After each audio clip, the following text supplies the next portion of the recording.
Nikhil, Yashmi haldi function photos అంటూ కొన్ని social మీడియాలో వైరల్ అవుతూ వచ్చేస్తున్నాయి.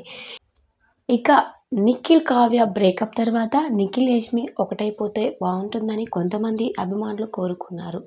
చాలా వరకు నిఖిల్, కావ్య కలవాలని చూస్తే ఇక వీరిద్దరు కలవలేరేమో అని డిసైడ్ అయిన కొంతమంది నిఖిల్, యష్మి పేరు కూడా చాలా బాగుంటుందని కామెంట్స్ అయితే వినిపించాయి.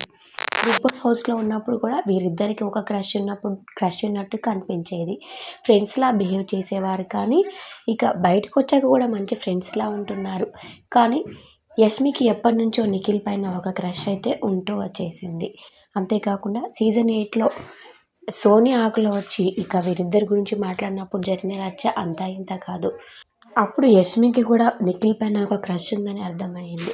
హౌస్ నుంచి బయటకు వచ్చాక కావ్యని డీప్గా లవ్ చేస్తున్న నిఖిల్ ఇక బ్రేకప్ అయిందని తెలిసాక కొంతవరకు దూరంగా ఉన్న యష్మి కానీ మంచి ఫ్రెండ్స్లా మాత్రం కనిపిస్తూ ఉన్నారు. ఏది ఏమైనప్పటికీ ఈ కపుల్ కూడా చాలా బెస్ట్ పేర్గా కనిపిస్తూ ఉంటారు.